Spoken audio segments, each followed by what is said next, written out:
जय श्री राम सभी दोस्तों को।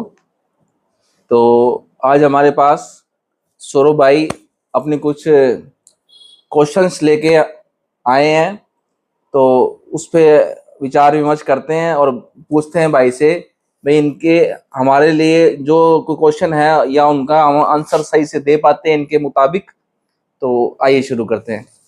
नमस्कार सौरभ भाई, हमारे शो में आपका स्वागत है।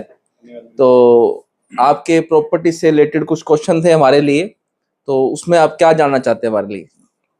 मनीष जी, थैंक्स पहले एक बात तो आपको यहाँ बुलाने के लिए। तो मेरा क्वेश्चन सबसे पहले यही था कि जैसे एज ए इन्वेस्टर हूँ मैं, तो इन्वेस्ट करने के लिए क्या किस सेगमेंट में जाना चाहिए? एग्रीकल्चर लैंड में जाना चाहिए, रेजिडेंशियल प्लॉट में जाना चाहिए या कमर्शियल में जाना चाहिए? इस पॉइंट ऑफ व्यू से मैं आपकी ओपिनियन चाहता हूँ।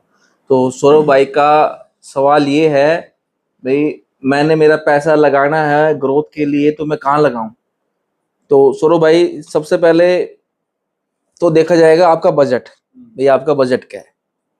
उसके बाद देखा जाएगा आपका टेस्ट, आपका बैकग्राउंड, भाई आप किस फील्ड से आते हो, आप कहीं एग्रीकल्चर जोन से के काम से आते हो, बैकग्राउंड से आते हो, या व्यापारी से आते हो, या कैसे आते हो।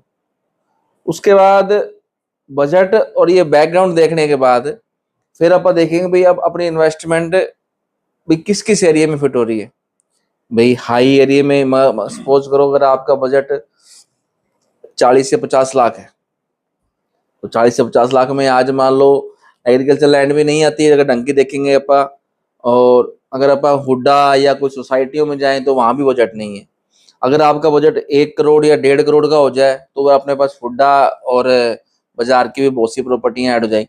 जो या छोटी कॉलोनियां या बस्तियां हैं वहां आप इस बजट में 50 लाख में करोड़ में आज काम कर सकते हैं।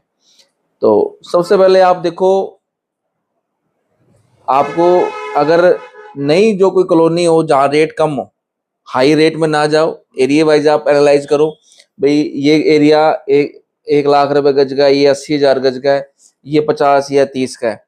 जो कम रेट में है और लोकेलिटी अच्छी हो, उसकी एटमोसफेयर उसका अच्छा हो, आप उसको चॉइस करो।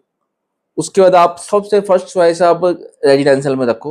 रेजिडेंशियल प्लॉट की डिमांड ज़्यादा होती है, पर बूस्टिंग कई बार कमर्शियल में भी ज़्यादा मिल जाता है अपने को। पर रेजिडेंशियल प्लॉट की डिमांड अकॉर्डिंग टू अगर आप देखें कमर्शियल के मुकाबले ज़्यादा होती है। तो उसमें आपका क्या है, एक तो प्लॉट की जो वैल्यूज हो बढ़नी है, सो वेल्थ आनी है आपको, उसका आप दूसरा कारण कह सकते हो, आप उस पर लोन ले सकते हो और उस पर आप मकान बना